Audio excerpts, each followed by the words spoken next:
Middle ઇસ્ટમાં ચાલતા યુદ્ધની નવસારીમાં અસર. નવસારીના પેટ્રોલ પંપ પર પેટ્રોલ ડીઝલના અછતની અફવા સાથે લાંબી લાઇન લાગી. ઇંધણ લેવા વાહન ચાલકોએ લાઇન લગાવી.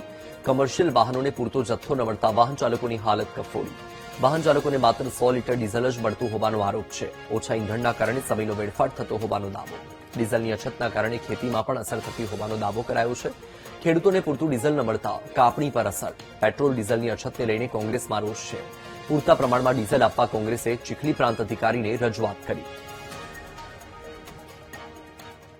આમ ડીઝલ પેટ્રોલમાં જે ક્રાઇસિસ ઊભી થઈ અને ખાતરમાં જે ભાવ વધારો આવ્યો એના લીધે ખેતીના ઉત્પાદન પર સીધી અસર થશે. ઉત્પાદન પર મોટો કાપ આવશે અને આવતું ભવિષ્ય પ્રજા માટે અને ખેડૂતો માટે કઠિન રહે એવું મારું ખાસ માનવું છે.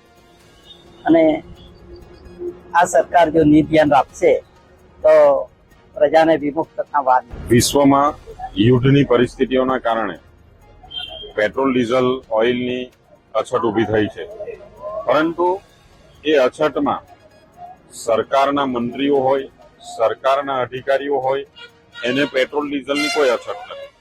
પરંતુ આમ જનતા કે જેમણે લાઇનમાં ઉભું રહેવું પડે છે, ખેડૂતો કે જેમને અત્યારે ખેતીનો ફૂલ સમય ચાલે છે, ડીઝલની ખૂબ જરૂરિયાત છે, ત્યારે એમને ડબ્બામાં ડીઝલ આપવાની ના પાડી દેવામાં આવે છે.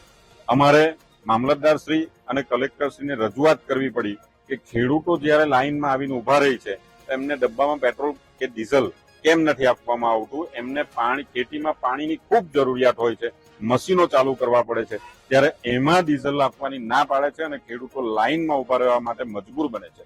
ઓઇલને લઈને એવું છે કે અત્યારે પહેલા જે રીતે અમને પુરવઠો મળતો એ રીતે હાલ અત્યારે નથી મળતો. બે ત્રણ દિવસના અંતરે મળે છે,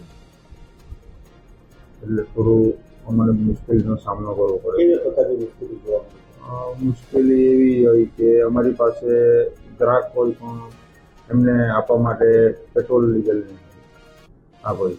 ગ્રામ્ય વિસ્તાર છે, ગ્રામ્ય વિસ્તાર ખેડૂત આવે છે પણ બેરલમાં મેક્સિમમ મને 150 લીટર જેટલી આપવાની સિંગલ ટ્રાન્ઝેક્શનમાં છૂટ છે, એનાથી વધારે નહીં આપી શકાય.